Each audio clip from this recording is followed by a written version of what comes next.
Good evening, everyone. We're going to start and respect everybody's time and get going.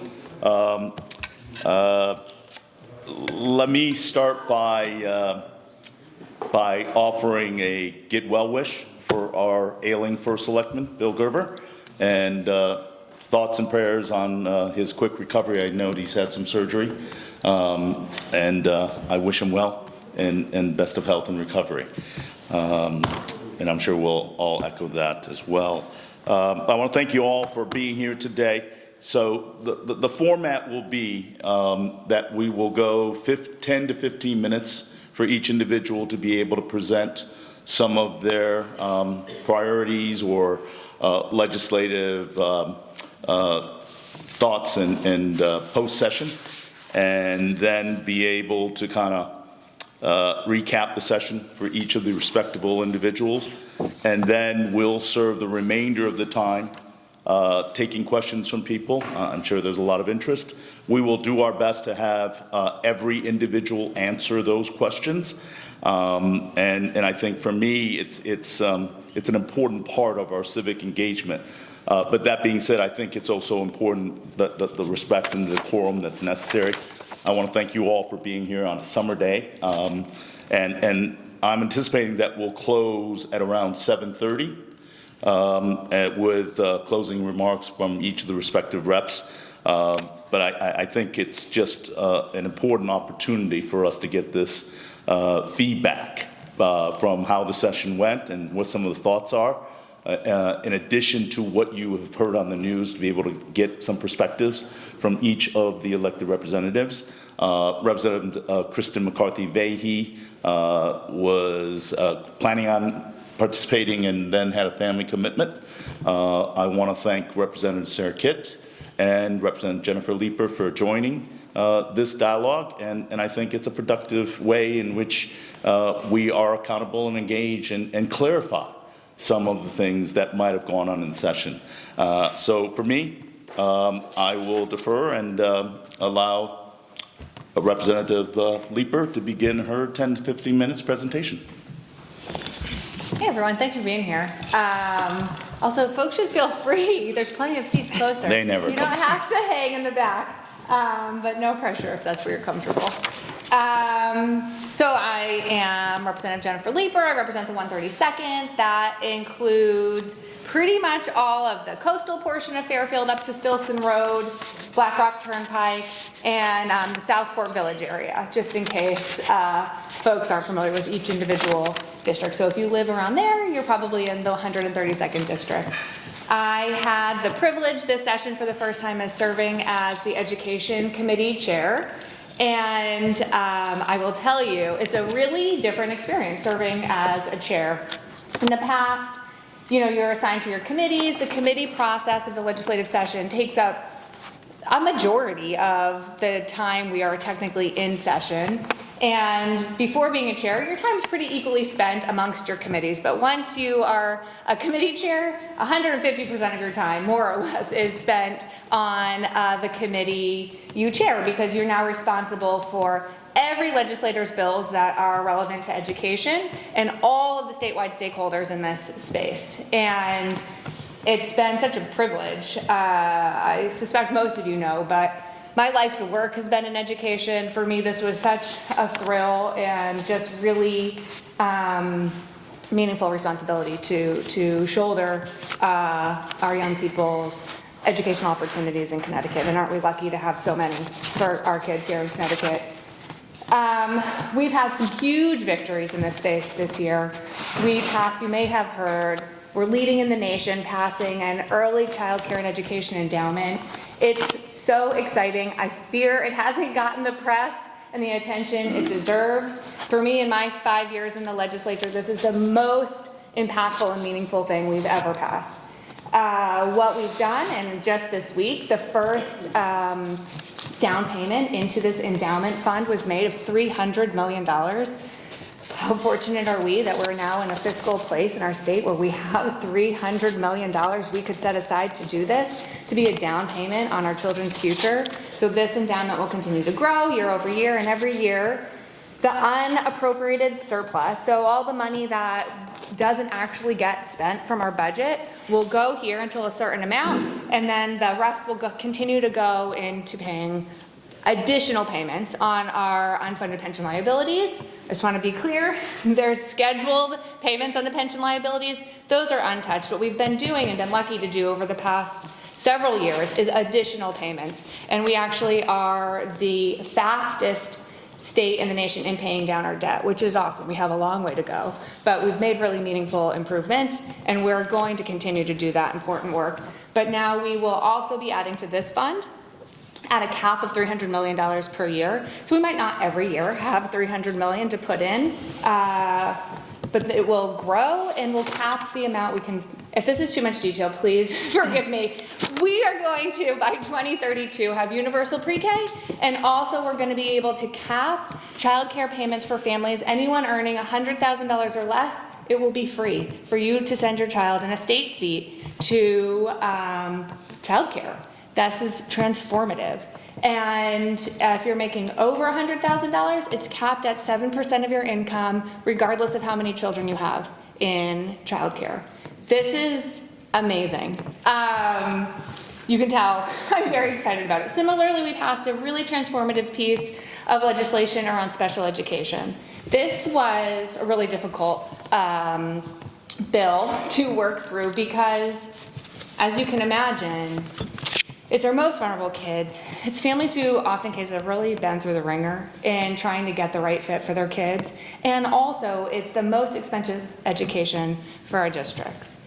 And so trying to balance those needs results in a lot of really difficult and painful conversations for people. And also, I think, and what I've heard from folks was also could be really triggering for people who had a really difficult experience having to kind of come back to advocate for improvements that they didn't think would harm kids, either their kids or down the line. And I'm really grateful. We have so many people in our community who are really willing to roll up their sleeves and have these difficult conversations. And I know I personally benefited tremendously from that opportunity. And in my previous role, I served as a special education director in New York City, so was grateful to have had some experience on the ground in this work and understanding how difficult reforming special ed can be. But we actually got some really meaningful work done. And the State Department of Education is going to propose a fee schedule for different types of services. So if you get OT in Fairfield, if you get OT in Cromwell, Torrington, like this is how much OT for in a group of 3, occupational therapy, a group of 3 for 30 minutes will cost everywhere, and everyone will know. And it just provides more opportunities for districts to have predictability in their budgeting. And having been on the Board of Ed, you know that those costs and those changes to services can really upend both a school district budget, but can also impact a municipal budget. And I'm happy to go into more details, but I think I fear I've gone into too many details on the first one. And then lastly, I really like details, and I apologize for everyone else who's had to suffer through them. And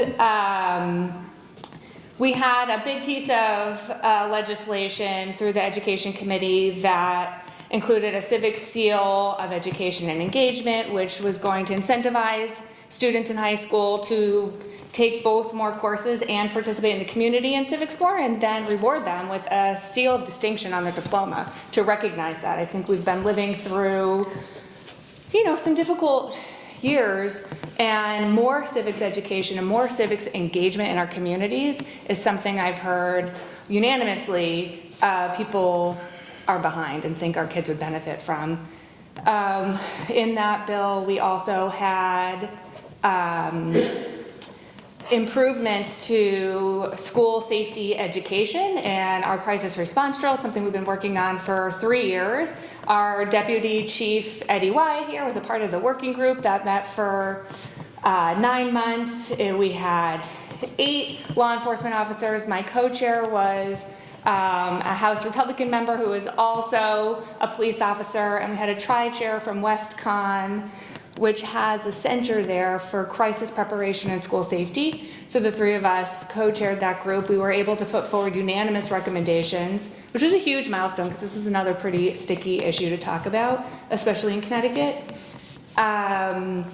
We included a working group on anti-Semitism, which is unfortunately really skyrocketing, not only across the nation, but here in Connecticut as well, and worked really closely with a lot of stakeholders here in Fairfield around that provision.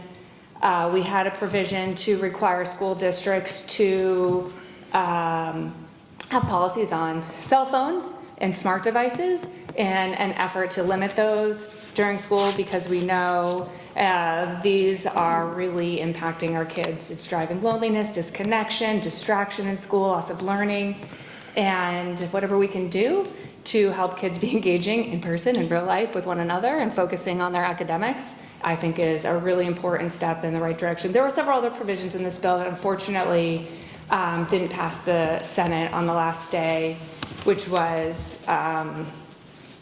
really disappointing because these were, I think, all bipartisan important pieces of legislation. I feel very hopeful that we will be bringing those back in a special session. We passed meaningful, I don't know what my time is, but we passed meaningful legislation on electric rates, biomarker testing, some better provisions around electric bikes and scooters, which I hear often from constituents is a major issue. Allowing for better pricing on our ebooks. It's actually been like bankrupting our public libraries, so we capped some of those contracts with distributors. And also we passed like an anti-book banning piece of legislation which to protect access to information in our libraries and protect our librarians. There's lots more, but I will not take all of the time, and I will pass the mic to Representative Kibb. Well, I've got double mics here. Thank you, Representative Leeper, and you have covered almost everything. No, I have a few more things. So I'm Sarah Kitt, for those of you who don't know me. I represent the 134th, which is sort of the northern end of town, and a little bit of Trumbull. I serve on the Human Services Committee, the Public Health Committee, the Children's Committee, and I'm Vice Chair for the Commerce Committee. And Commerce has been new to me, both as a legislative role and just in general. My background is in public health, focusing on maternal and child health. One of the important victories, I should say, for the entire state that we had was providing Medicaid increases for providers who haven't seen increases in their reimbursement rates since the 90s. So I'm sorry, I'm having trouble. I will speak louder. So we've increased the rates to our Medicaid providers. Many of them had not seen a rate increase since the 90s. And they were losing money every time they saw a Medicaid patient. And so we were hemorrhaging these providers from the state. So these increased rates will reach 17 providers located in 200 facilities and communities around the state who serve over 440,000 of our residents. It's the first meaningful rate increase outside of binding arbitration in years. So that's a huge win. However, the big, beautiful bill has passed the U.S. Senate. What that's going to mean for our Medicaid funding here at the state, should it pass the House, we don't know. So it is my anticipation that we will be back in session sometime August, September, October to reconcile our budgets. I'm going to flip through here. We also really reinvested in our community nonprofits. These are people who provide services to people in individuals with intellectual and developmental disabilities across the state. They too had not seen a meaningful increase in their salaries and reimbursement rates in years. So we have supported rate increases for these providers and given them a cost of living increases tied to our inflationary rate. So it's not a one-time funding for these providers, but it allows them to at least stay in the game of not being competitive. Their employees were making less than they could at Target, so this will help them keep pace with their employees' needs. We already talked about our biggest investment in special education, over $30 million annually to the Special Education Expansion and Development Grant to districts, among other things. One of the other issues that I'm invested in is the wealth gap here in our state. Connecticut has the dubious distinction of being number one for the largest wealth gap in the country. We're tied with Wyoming, I believe it is, but number one. And that wealth gap is bad for our economy because such a large wealth gap means we are missing the middle sector of our economy, and working families can't survive here. So we really need to, if we want to be able to reinvest in our communities and make sure our municipalities have money to reinvest in residents, we have to shrink that wealth gap. We tried to get a permanent child tax credit for working families earning under $200,000. We weren't able to get that through, but we did manage to get a $250 tax credit per filer through the Earned Income Tax Credit. So these are for families that are working but qualify for the Earned Income Tax Credit. These are the lowest earning wage earners. So those families are going to get $250 per year to help these working families afford food, rent, medicine, car repairs. We're helping families save for college. We have another tax credit for employers who contribute to their employees' CHET accounts. These are the savings accounts that you can set up for your children to pay for college.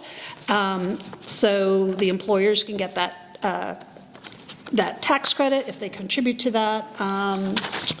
Let's see, what else can I? Through the Commerce Committee, we worked on supporting our apprenticeship program, making it easier to have enroll more apprentices into these programs, while also making sure that they are actually learning the correct skills and that they're not being used as cheap labor. So we worked very closely with both the unions and the independent businesses to make sure that everybody's needs were met and that everybody is protected. So I was very happy with the compromises we had there. Let's see, what else did we do? We established a program to expand maker places, which can often be incubators for new businesses and innovators to develop prototypes for inventions or mechanics they're developing. We've cut red tape for local banks, making it easier for them to build and renovate their property. And we've expanded research and development and tax credits for more manufacturers. So hopefully that will encourage manufacturing here in Connecticut. We need to bring those jobs back to Connecticut and grow them. We're working to make corporate taxes more fair and more equitable. We're protecting small biotech companies by increasing the refundable R&D credits for small biotech firms. We've got a great university system, and we are preparing some of the best scientific minds in the world, and we need to keep those people here by encouraging them to keep that knowledge base and that skill base here in Connecticut by supporting these small biotech firms. We did do quite a bit around the energy and electric costs, and I'm sure Senator Hwang will go a little bit more into that, but we anticipate that the reforms will deliver about $780 million in savings over the next few years. So that's something to look forward to. We have done quite a bit in the public health sector. We've promoted access to new birthing centers and encouraged more paternal involvement in the health of mothers and children. We're doing a lot more around maternal mortality, which has been spiking in recent years in one of the wealthiest countries in the world, and we still see this rise in maternal death rates. So we are trying to do a little bit more around that. Representative Leeper spoke about the biomarker testing to detect early cancer and improve treatment. We passed legislation to fund treatment for sickle cell disease. I don't know if any of you know, but there's now essentially a cure for sickle cell, which is we are supporting as far as people being able to access that. We've had some protections for nursing homes as far as background checks for employees, and we're strengthening our abuse and neglect registry. I've already talked about special services. One big win for I think everybody here is increased penalties for businesses that sell vapes or THC-containing products to minors. It is now a felony. It's treated on a par with alcohol. There are penalties for the businesses as well as the individuals who sell to minors, and it's one way to get at these kids who are accessing vape products at an early age. And I think all of us know that these vape shops seem to be operating with impunity. Hopefully not any longer.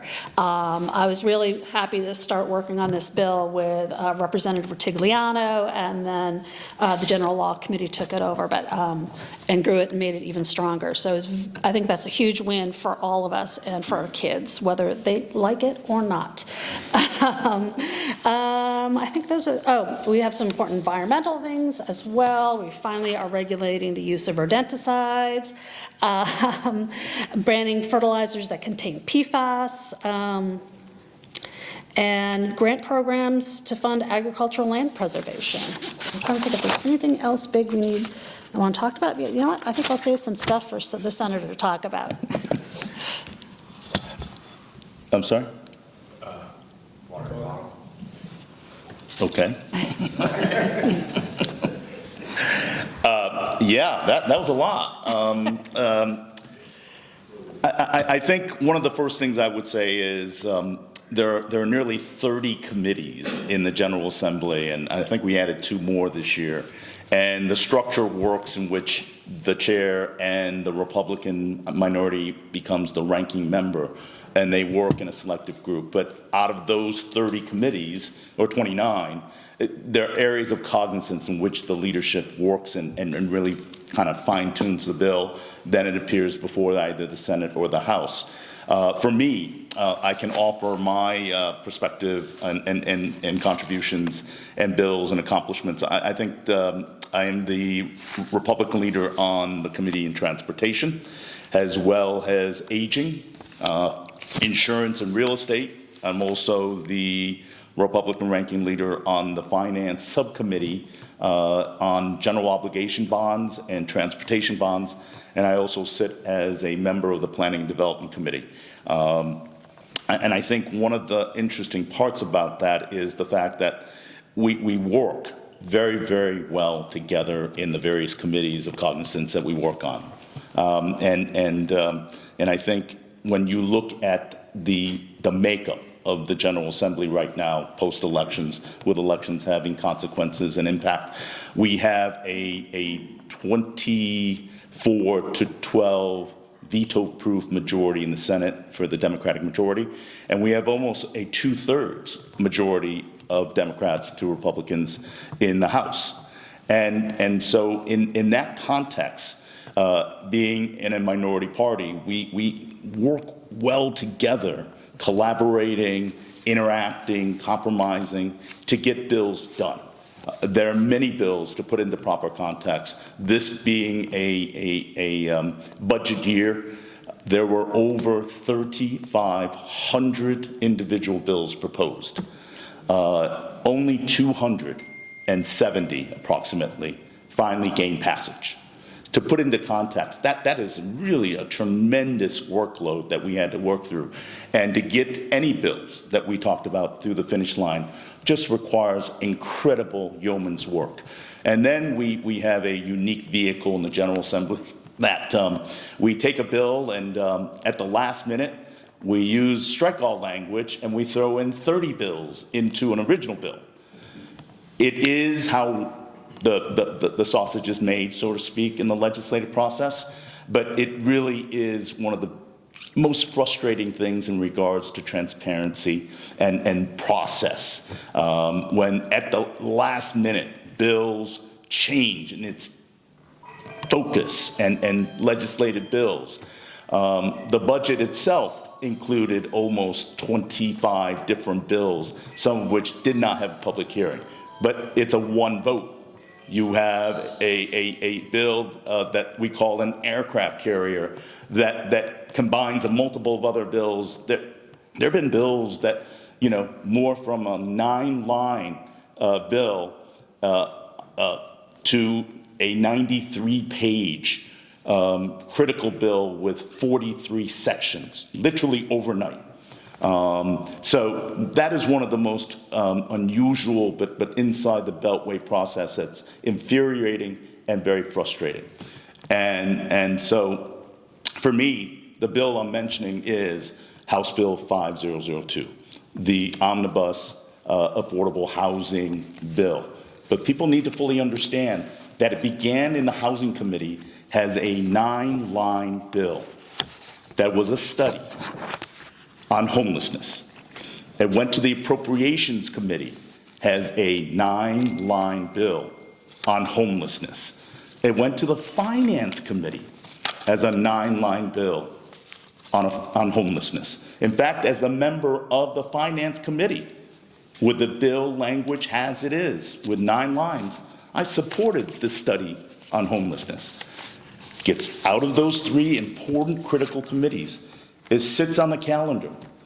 And literally 3 days before the constitutional end of session, the bill morphs into a 93-page document with nearly 43, some very good ideas, some very controversial ideas, but it was a well-designed plan in my mind because every one of those bills, quote, technically had a public hearing.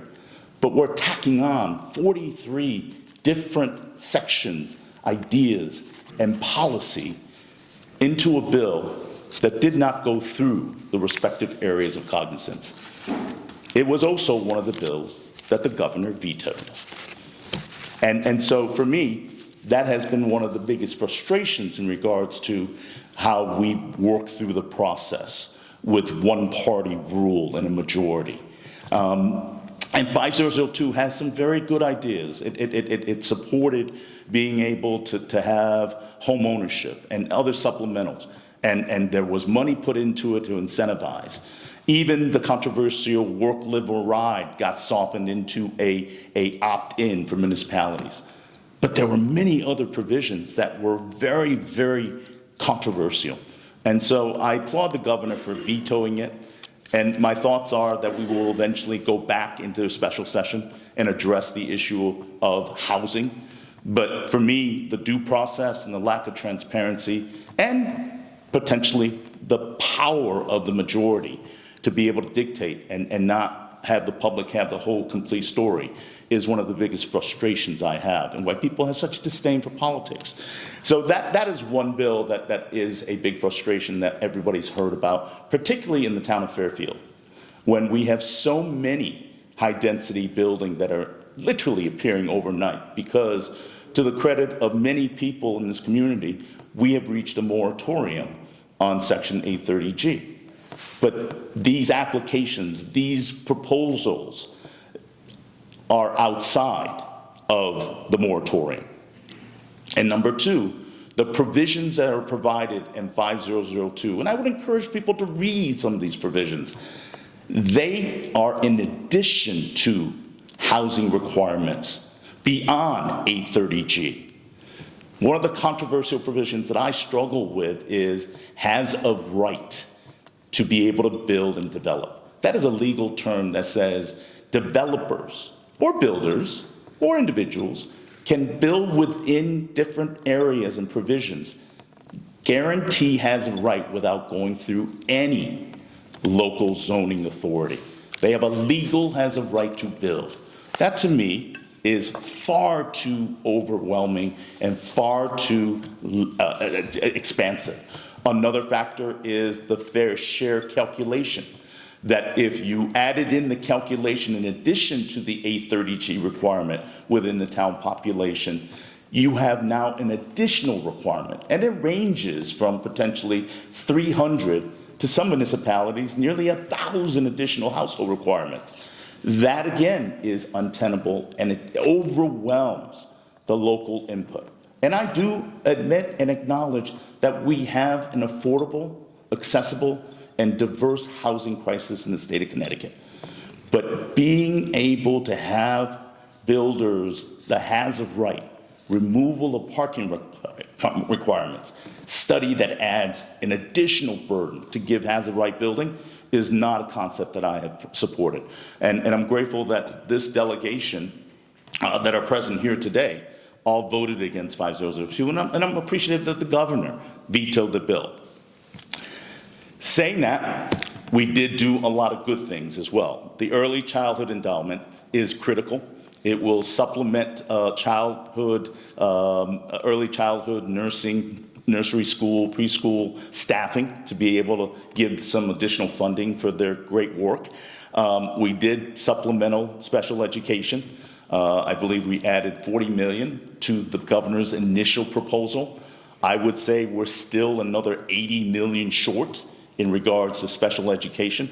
I will offer as part of the issues that the governor tried to address was he created a supplemental fund in here that will allow our municipal special Board of Educations to be able to build out special education curriculum and services so we can keep more of the services in community, more solutions.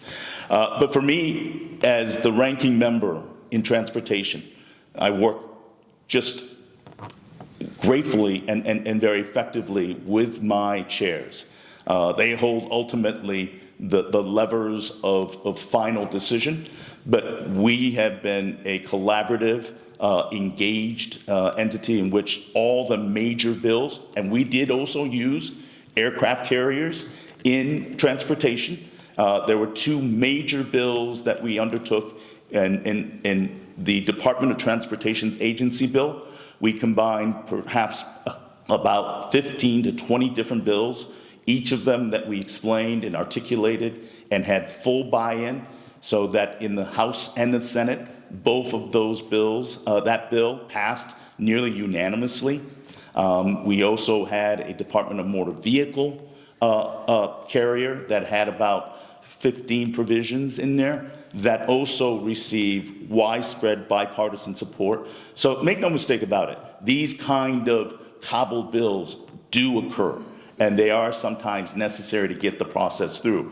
But ultimately, getting to the finish line requires engagement, collaboration, and buy-in from so many of the players. There's 151 House members, and there are 36 senators, and everybody has a voice. And so what we did in transportation was focus on Vision Zero through the Department of Transportation, the red light and speed cameras being implemented on our roadways and work zones, in addition to working with municipalities for safety. We increased the penalty for dangerous driving and putting pedestrians at risk in crosswalks. One of the most interesting things that we did in the bill that I learned was in limited access highways, the 95s and the I-84s, the far left lane, so you have a 3-lane highway, the far left lane by statute, by federal statute, is pass only. And that there is actually a fine if you park on the far left lane.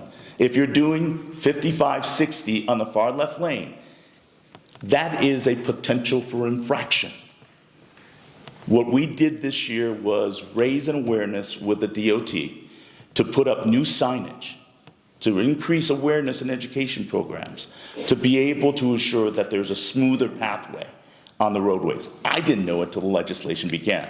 But I think the most important thing that we try to impart in the DOT bill and the DOT concept and the DMV has always been about roadway safety.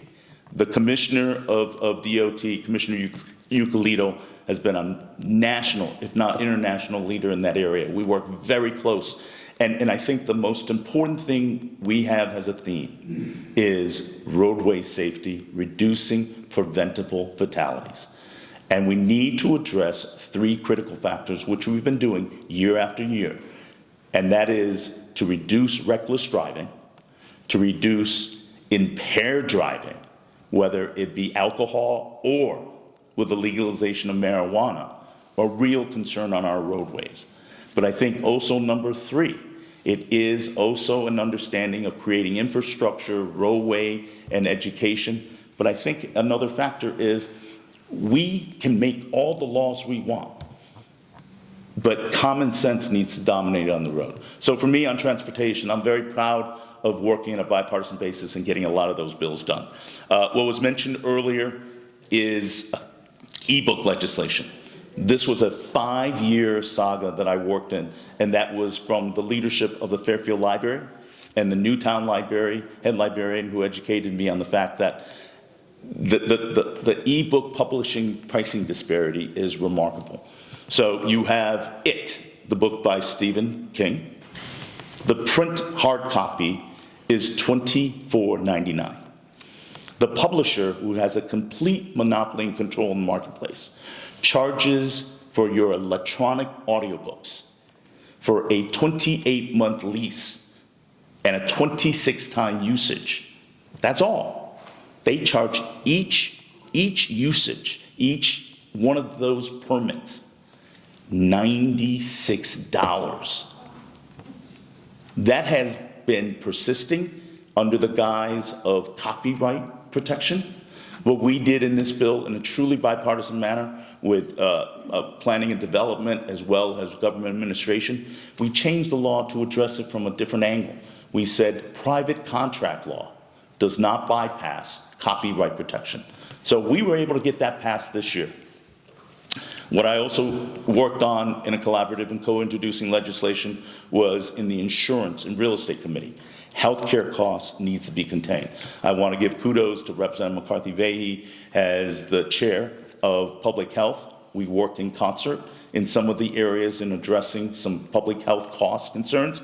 But for us in insurance, one of the biggest bills we tried to do was to contain healthcare costs of payments to hospitals, to providers out of network.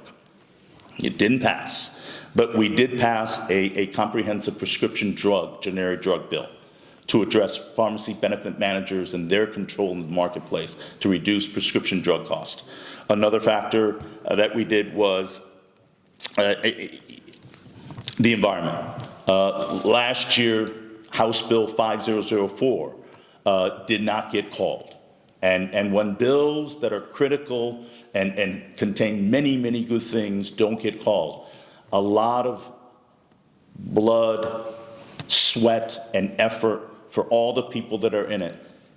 And when the bills don't come through the finish line, there's remarkable frustration. There is the sense of all the work that you put into and it didn't happen. Well, House Bill 5004 was exactly that last year.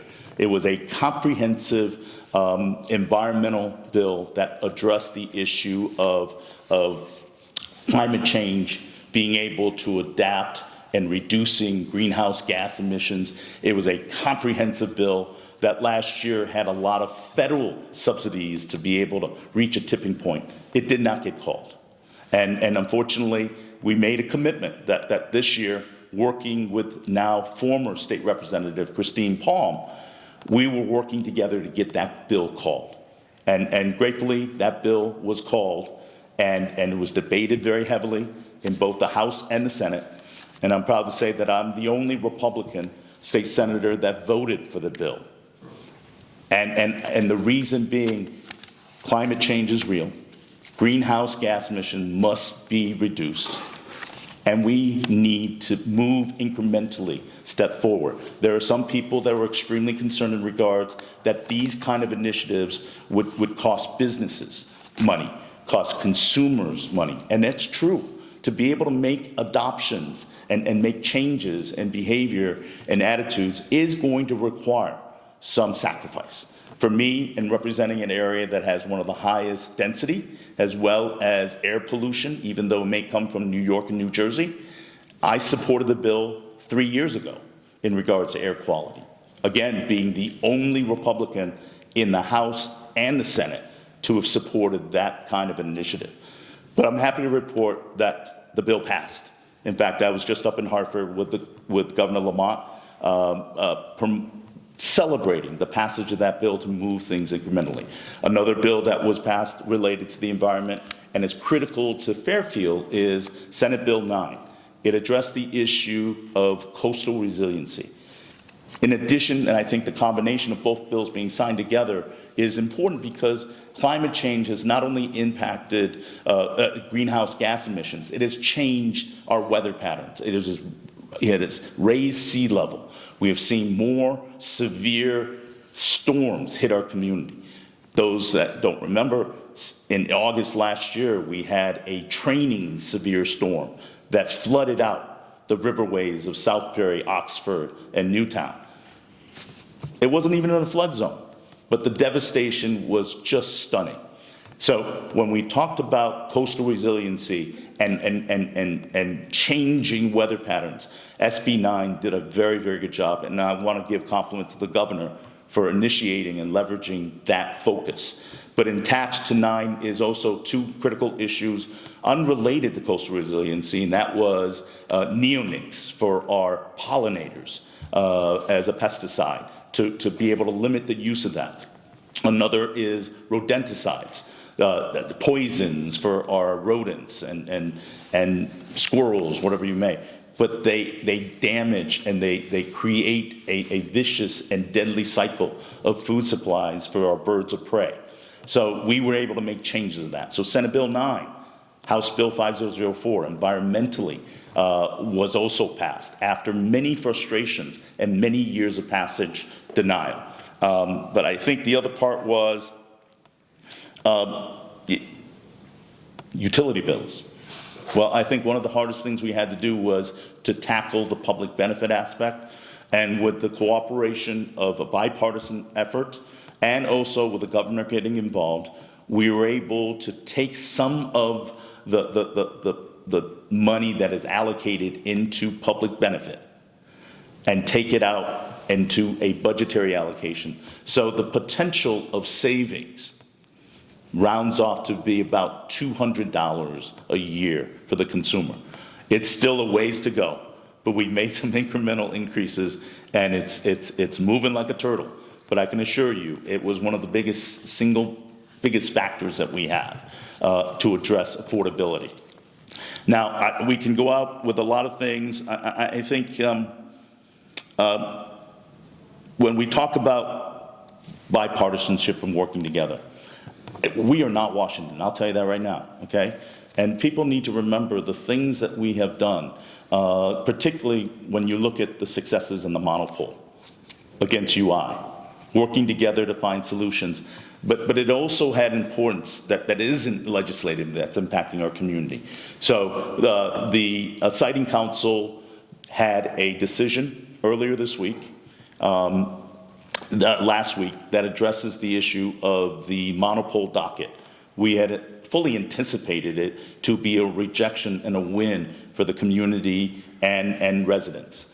But instead, through a legal maneuver, UI was able to get a stay in that decision because there was a insufficient membership on the Siting Council that had ecological background. So it has been stayed, no decision has been made, no rejection has been made, which is disappointing. But nonetheless, I have called and asked, and I spoke to the governor yesterday, that he needs to make a prompt appointment so that we can address this issue. Another critical issue in regards to how we have to work together, but sometimes slipping under the radar, is the fact that in a special session, without a lot of transparency, there was language tucked into a special session bill that allows Eversource, which owned Aquarium, that had requested a 35% rate increase. That was rejected by PURA, the Public Utility Regulatory Authority. Eversource took PURA to court, lost in court, then proceeded to say they want to sell Aquarium. But because it is a utility and regulatory guidelines, we had to insert a special language that allows a regional water authority to be able to purchase a utility. That was put into a bill, tucked in at the last minute. I would dare say many of our colleagues didn't even know what they were voting on. And that is not to blame them. It was tucked in the dark of night without any discussion by leadership that did it. But the consequences are going to be severe because when Aquarian gets sold to the regional water company, 3 big things happen. The regional water authority no longer has to go through utility regulatory guidelines. So PURA has no determination, no public protection and oversight on how they set their rates. Number 2, regional water authorities are exempt from property tax. The towns of Fairfield, Easton, and many municipalities that have watershed and watershed land, they get tax funds from those utilities. Well, they're no longer required to pay into the tax roll. Number 3, there is an ultimate accountability from an environmental stewardship aspect that we no longer have. So for me, I just testified on a PURA public hearing that encouraged PURA to reject the sale and go back to work for a much greater transparent process.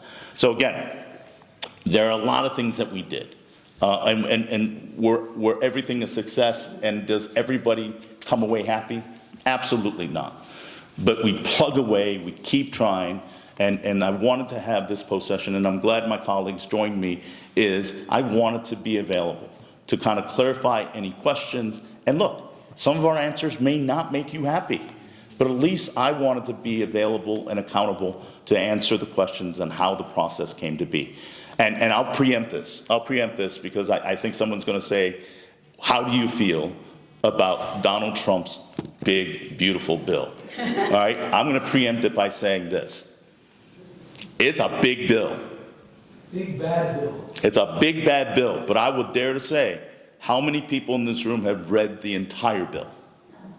I would dare say many of the colleagues that voted down in Washington have not read the complete bill. But what's remarkable is it went straight along party lines. It went straight across party lines. And there are components that are really bad for the residents and people in Connecticut that will slip through the safety net. The Medicaid cuts, the supplemental nutrition cuts, those are untenable. And to me, they are absolutely unconscionable. But there are SALT deductions that allow property owners to deduct.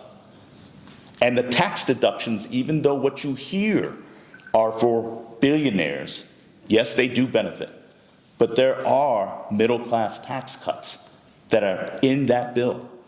Another interesting part, one of the biggest accomplishments for our advocates and went through big battle was the Childhood Starter Fund, in which the state of Connecticut will provide for a child born in Connecticut that is at a economic level that needs support. We put together and set aside money called the baby bond. It was an idea that I supported, even though the concept took time getting used to. It's something that we in Connecticut were one of the first in the country and should be very proud of. Hey, guess what? It's in the bill.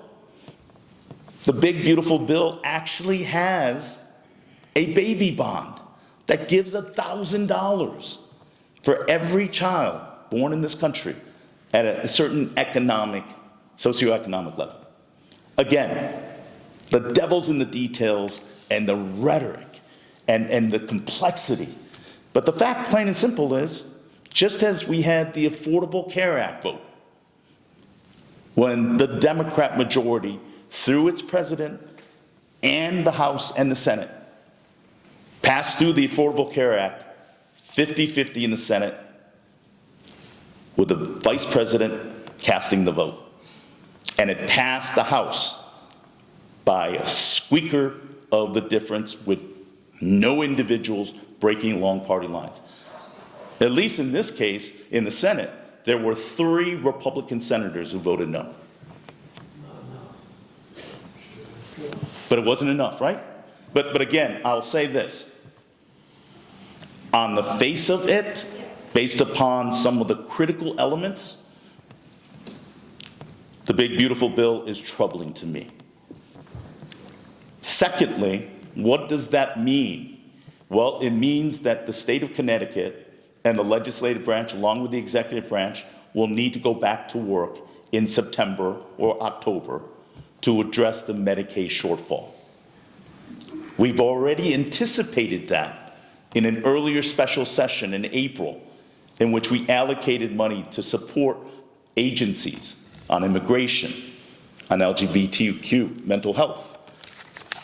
We added additional funds to make sure that is released. Again, I'm a little lonely in that. I was the only Republican in the Senate to vote for that bill.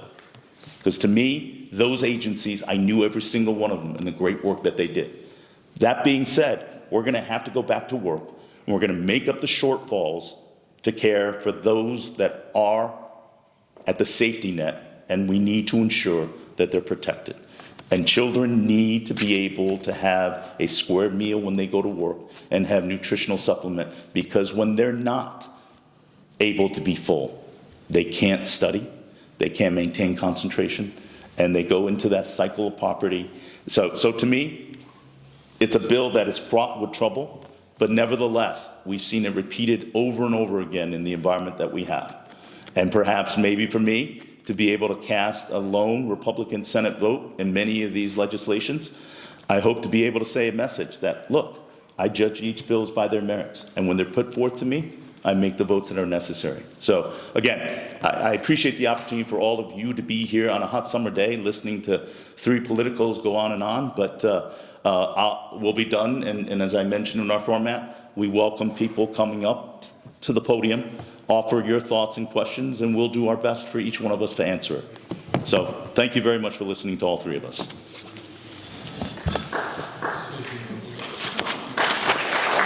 Yeah, we exceeded the 10, 15 Yeah. minutes. Questions? I mean, Come on up, please. State your name.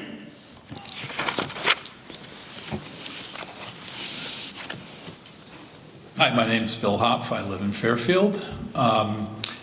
So, Tony, I have to ask, would you have voted for the big, beautiful bill? No. Okay, thank you for that.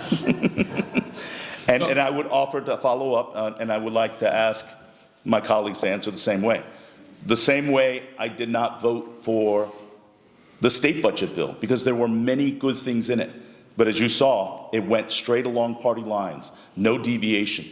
And one of the biggest reasons I didn't get to add on the BBB, I'll call it, because it is not a big, beautiful bill to me, and it raised the debt ceiling by $2 trillion. And one of the biggest challenges I had with our state budget was we had a fiscal guardrail, and we eclipsed that. So for me, it goes on both sides from a standpoint when one party rule and they dictate what happens, you don't get good governance.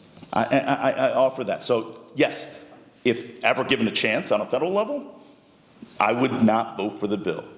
And on the state level, with the challenges that are being proposed, and having read the budget, with no Republican input, one party sitting in a dark room, making deals and presenting it hours before, there were many good components, but I couldn't support that bill either. So, my colleagues? I would absolutely have voted against the bill. This is the big, beautiful bill. The federal big, beautiful bill, I would have voted against. My concerns with it was the devastating and cruel cuts to Medicaid and Medicare, to our seniors and our most vulnerable children. Long and short of it, people will die. People will die as a result of this, not being able to get their care. It's going to cost states more. We are going to lose funding for our hospitals and health centers that provide care to undocumented residents. Those people are still going to go to the emergency room. The state's still going to have to absorb the cost of these people going to the emergency room for more serious conditions instead of getting something taken care of at a clinic or doctor's office. They're going to wind up in emergency rooms where things cost 10 times more. And personally, to me, there's just a lot of cruelty in that bill. Our budget, I don't agree with everything that was in the state, but I think there was some very important forward progress, and the things that I wasn't so crazy about, I could live with, and I felt that my constituents could live with as well. And we made a lot of progress to serving our most vulnerable here in the state. And to me, that's the most important function of a government, is to take care of our most vulnerable. Have we go far enough? No. And I think a lot of the transformative work we wanted to do got hampered by the November elections and not knowing what our state funding is going to be from the feds. It was a difficult session. It was a very difficult session, balancing what our state needs now versus what we think we're going to suffer at the hands of the federal government. So we really had to strip back a lot of the initiatives we wanted to work on because we know the money won't be there. I won't beat a dead horse, but I think it can't be overstated how disastrous this bill at the federal level is. Our entire session was handcuffed by preparing for the worst case scenario. Medicaid alone for Connecticut represents $500 to $2.2 billion cut, depending what direction this bill ends up in. There is no capacity for us to fill that hole at the state level, and the people who will suffer will be the most vulnerable, who have no voice at the Capitol, or very little voice, and have no ability to really buffer a hit like that.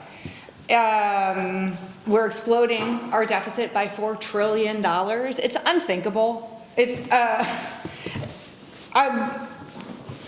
our schools, just today it was announced that the president put on hold $7 billion to the titled programs. The titled programs are Title I, II, III, IV, which are students with disabilities, English language learners, low-income children, our adult ed programs, after-school programs, wraparound services.